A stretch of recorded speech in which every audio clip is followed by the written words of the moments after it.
নতুন একটা রেসিপিতে সবাইকে স্বাগত জানাচ্ছি। আজকে তৈরি করব একাদশী 3টে স্পেশাল রেসিপি, যেটা যে কোনো উপসেও খেতে পারবেন। তো প্রথমে আমি তৈরি করব সাবুদানা দিয়ে লুচি। আর সাবুদানার ডোটা কিন্তু এরকম বেলতে গিয়ে সাইডগুলো অনেকটাই ফেটে যায়, তো লুচি করতে গেলে সমস্যা হয়। তো কিভাবে ওই ফাটা ডো দিয়ে এরকম গোল গোল লুচি তৈরি করবেন আর প্রত্যেকটা লুচি কিন্তু এরকম ঢোলের মতো ফুলে যাবে, সেটাই আজকে শেয়ার করব। তো প্রথমে আমি লুচি দিয়ে শুরু করছি। আর লুচিগুলো কিন্তু খুবই সফট টাইপের হয়, আর যে কোনো উপসেও কিন্তু এই লুচিগুলো তৈরি করে নিতে পারেন, আর খেতেও খুব টেস্ট হয়। তো এর জন্য প্রথমে আমি দুটো সেদ্ধ করা আলু নিয়েছি। আলুটা আগে থাকতে সেদ্ধ করে রাখলে কাজটা খুব তাড়াতাড়ি হয়ে যায়। তো আমি আগে সেদ্ধ করে রেখেছিলাম, হালকা একটু গরম আছে। প্রথমে খোসাটা ছাড়িয়ে নিচ্ছি, নেওয়ার পর একটা হ্যান্ড গ্রেটারের সাহায্যে গ্রেট করে নেব। তো চাইলে কিন্তু আলুগুলো হাতে করে চটকেও নিতে পারেন, মানে হাতে করেই ম্যাশ করে নিতে পারেন। তবে ম্যাশ করার থেকে কিন্তু গ্রেট করে নিলে লুচিগুলো খুব ভালোভাবে বেলা যায়। অনেক সময় হাতে করে ম্যাশ করার পরও ছোটো ছোটো আলুর একটা শক্ত অংশ রয়ে যায়, যেটা বেলতে গেলেও অসুবিধা হয়। আর লুচি তৈরি করার পর ওটা ভাজতে গেলেও দেখা যায় ওই জায়গাটা ছিদ্র হয়ে গিয়ে তেল শোক করছে।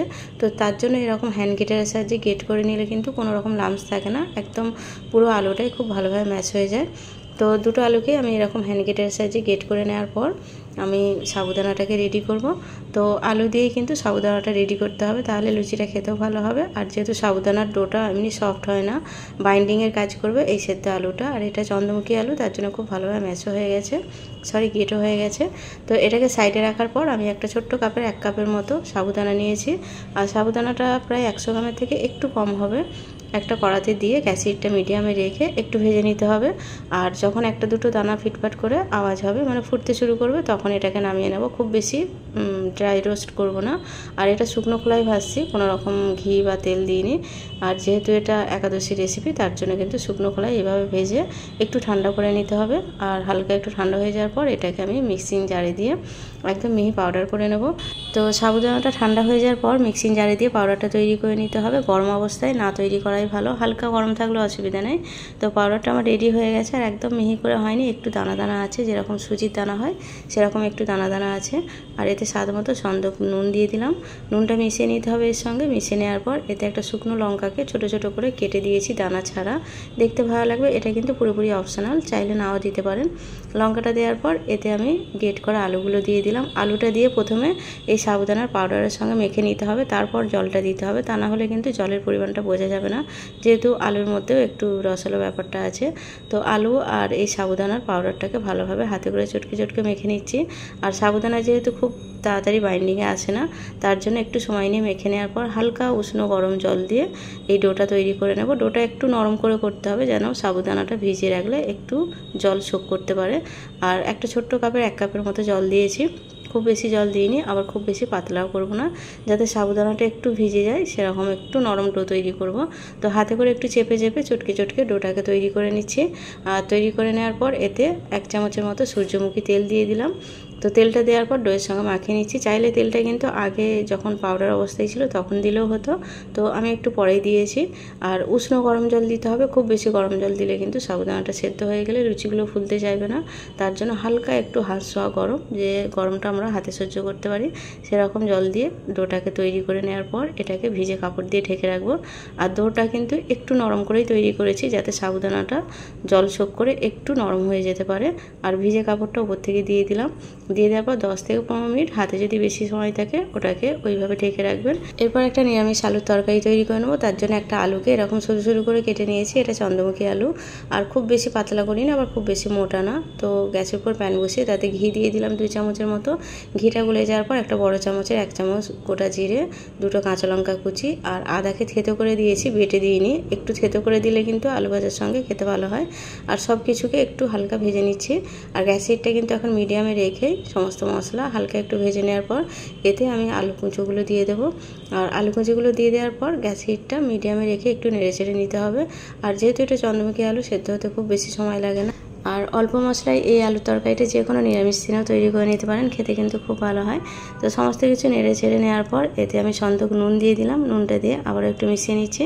মিশিয়ে নিয়ে গ্যাসের হিটটা লো করে দিয়ে এটাকে 2 মিনিটের জন্য ঢেকে দেবো সেদ্ধ হওয়ার জন্য। যেহেতু নুন দেওয়া আছে, সেদ্ধ হতে খুব বেশি সময় লাগবে না। আর 2 মিনিট পর ঢাকনাটা খুলে আবার একটু নেড়ে ছেড়ে দিচ্ছি। নুন দেওয়ার ফলে আলু থেকে জল ছাড়তে শুরু করেছে, আলুটা অনেকটাই নরম হয়ে এসছে। আবারও একটু সাইডটা চেঞ্জ করে নেড়ে ছেড়ে আবারও ঢেকে দেবো 2 মিনিটের জন্য। 4 মিনিট পর ঢাকনাটা খুলে একটু নেড়ে চেড়ে দেখবো যে আলুটা সেদ্ধ হয়েছে কিনা, একটু চেক করে নিতে হবে। আর নুন দিয়ে আলু ঢাকা দিয়ে সেদ্ধ করলে কিন্তু খুব তাড়াতাড়ি সেদ্ধ হয়ে যায়।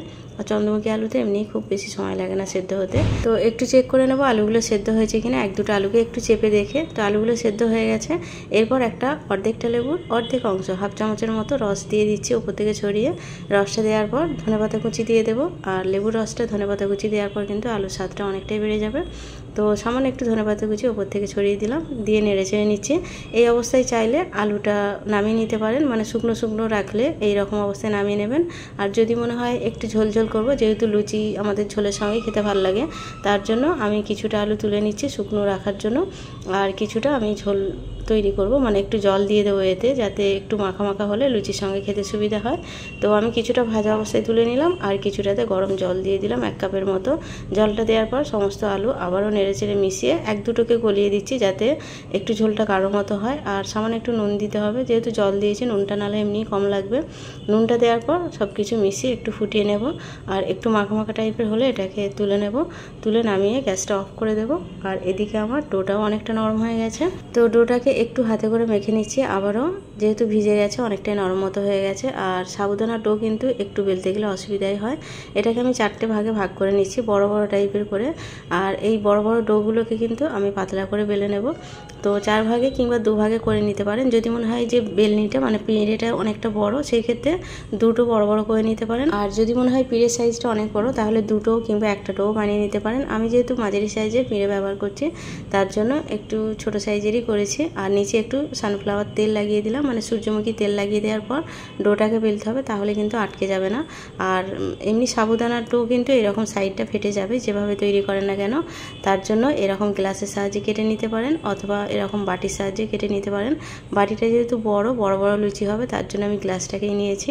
আর এরকম চাপ দিয়ে দিয়ে গোল গোল করে কেটে নিচ্ছি। এতে করে কি হবে, খুব কম সময় আপনি অনেকগুলো লুচি একবারে তৈরি করে নিতে পারেন। আর যদি পিঁড়েটা বড় হয়, তাহলে কিন্তু একসঙ্গে 5 থেকে 7টা এরকম লুচি তৈরি হয়ে যাবে।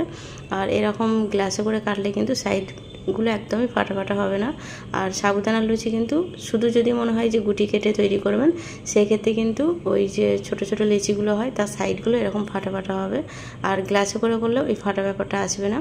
তো আমার প্রথম 3টে হয়ে গেছে, পরের যেটা আছে সেটাও করে নিচ্ছি। তো আমার প্রায় 1 কাপ সাবুদানাতে কিন্তু অনেকগুলোই লুচি তৈরি হয়েছে, যেহেতু আলুর মানে মিশ্রণ দেওয়া ছিল, তার জন্য পরিমাণটা একটু বেশি হয়েছে। তো সবগুলো আমি এইভাবে কেটে নিচ্ছি। আর এইভাবে কম সময়ে দেখুন কত তাড়াতাড়ি 5টা 6টা করে লুচি আমার তৈরি হয়ে যাচ্ছে। আর লুচিগুলো কিন্তু একটা অপরটার উপরে রাখলে জড়িয়ে যাবে না, সাবুদানা লুচিগুলো এইরকমই হয়।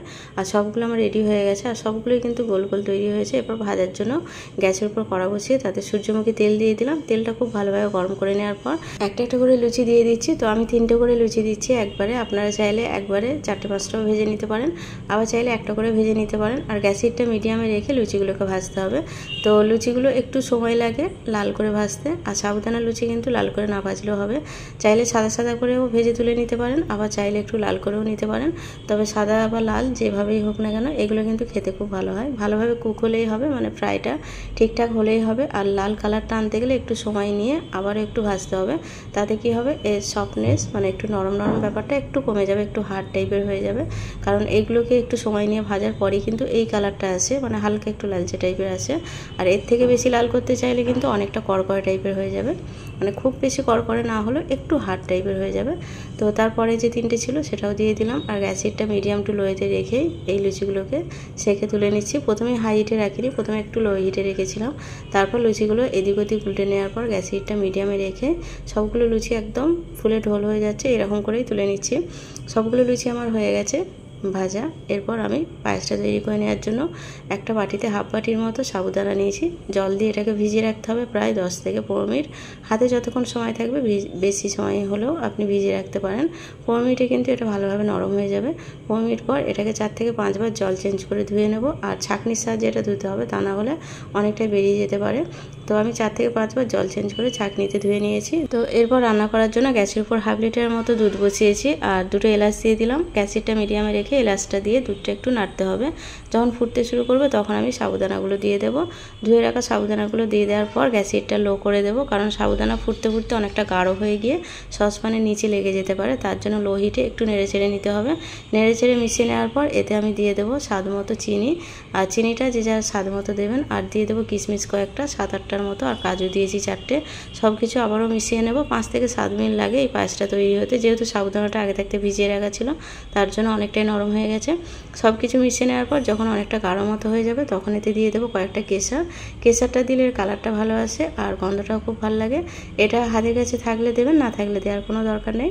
কেশরটা দেওয়ার পর একটু নেড়ে চেড়ে নিচ্ছি। আর সাবুদানার যে পায়েসটা হবে একটু পাতলা থাকা অবস্থায় নামিয়ে নেওয়াই ভালো, কারণ এটা ঠান্ডা হয়ে যাওয়ার পর অনেকটা গাঢ় মতো হয়ে যায়। তো একটু পাতলা থাকা অবস্থাতেই নামিয়ে নিলাম। তো এরপর সব কিছু আমি পরিবেশন করতে দিয়ে দিয়েছি। আর লুচিগুলো কিন্তু খুবই নরম টাইপের হয়েছে। আমি একটা ভেঙে দেখিয়েছি আর একটা ভেঙে দেখাচ্ছি। এটা যখনই আপনি খান না কেন এতটাই নরম থাকবে, আর গরম গরম খেতে একটু বেশি ভালো লাগে। তো রেসিপিটা এখানেই শেষ করছি। দেখা হবে আবারও নতুন কোনো রেসিপির সঙ্গে। আর যারা এতক্ষণ ধৈর্য ধরে আমার রেসিপির সঙ্গেই ছিলেন তাদের সবাইকে অসংখ্য অসংখ্য ধন্যবাদ। সবাই খুব ভালো থাকবেন।